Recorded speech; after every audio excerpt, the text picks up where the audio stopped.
Saan na nga ba pupunta si dating presidential spokesman Harry Roque ngayong wala na siyang passport?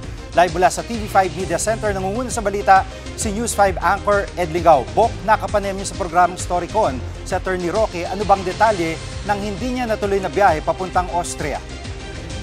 Okay, Jiggy, pag-usapan muna natin kung bakit sa kailangan pumunta ng Austria.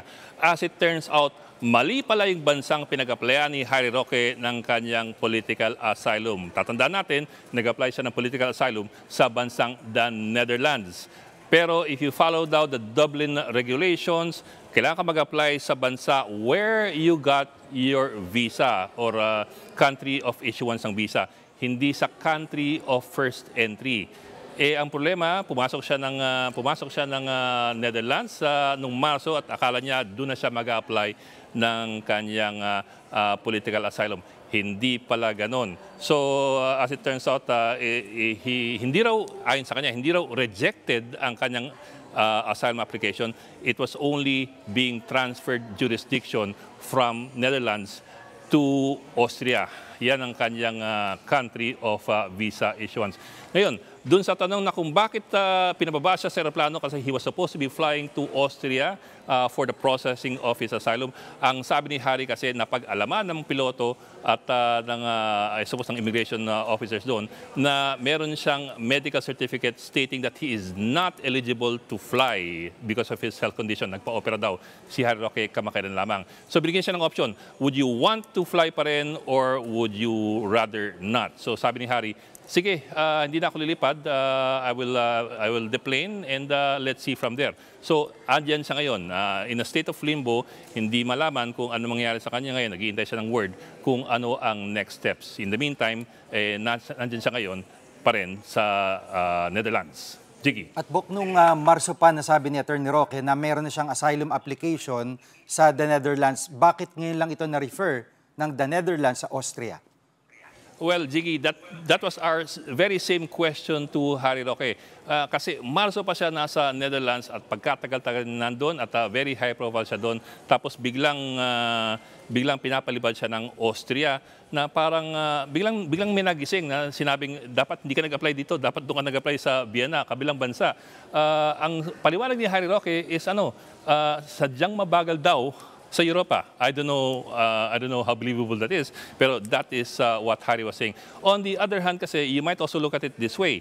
It also works in Harry Roque's favor that he is still in the Netherlands and he has not been able to fly to Austria. Kasi meron daw cut-off na December 10 or 6 months after he applied for asylum sa Netherlands. If by December 10 hindi siya mapalipad to Austria, then the Netherlands will have to process his asylum application itself, hindi na ang Austria. And that might work in Harry's favor kasi I suppose ang preference ni Harry is for him to be in the Netherlands where he is closer to dating Pangulong Duterte na nandiyan ngayon sa The Hague. So it might work in his favor if by some hint of luck hindi ma-process ang kanyang paglipad to Austria by December 10. At ngayong kanselado na yung kanyang passport. Ano ang plano ni Attorney Roque? Plano ba siyang i-apela ito? Well, ito yun according to Harry Roque, walang epekto ang pagkansela ng kanyang passport ng Philippine government. It is immaterial ayon sa kanya, whether or not he even has a passport. According to Harry, as per asylum law, you do not even need to have a passport or a visa for you to be able to apply for political asylum in any European country. Now, with that in mind, kahit kansilan mo daw yung passport niya, hindi siya madideport basta-basta dahil meron na siyang pending application for asylum. So regardless daw, passport or no passport, he will have to stay until matapos yung proseso. At the same time, let me just add this. According to Harry Roque, since he applied for asylum sa Netherlands, he has had to surrender his passport, his Philippine passport, and his driver's license. So in effect, he has no travel documents except what is given to him by the Netherlands. So in a way, you might even say that at this point he's undocumented in the regular sense of the word. So kaya nga sabi nga niya, it's immaterial at this point. At itong red list kung saan pag naaprubahan ay maaari siyang ipa-aresto. Anong pananaw dito ni Attorney Roque? Well, sabi ni Harry, kumpiyansa siya na walang pupuntahan tong red notice na ina-apply ng Philippine government with the Interpol. Kasi to begin with, sabi nga naman niya, the red notice is not a warrant of arrest that is being issued by either the Interpol or by the country where he is right now. It's only a request for cooperation and coordination by the Interpol for the host country to conduct the arrest. In other words, as far as Harry is concerned, hanggat meron siyang asylum application doon sa host country, hindi siya gagalawin kahit meron siyang red notice coming from Interpol. That is his point of view. But anyway, we have a soundbite from Harry Roque, so take a listen. Kasi puro disinformation naman ng gobyerno tungkol dyan sa red notice alert.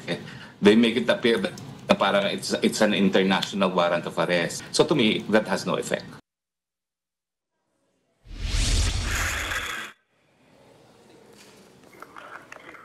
Maraming salamat, Bok Ed Lingao, live mula sa TV5 Media Center. Mga kapatid, Jig Manikad po, pagdating sa mahalagang balita sa loob at labas ng bansa, dapat una sa lahat, mag-follow at mag-subscribe na sa social media pages ng News 5.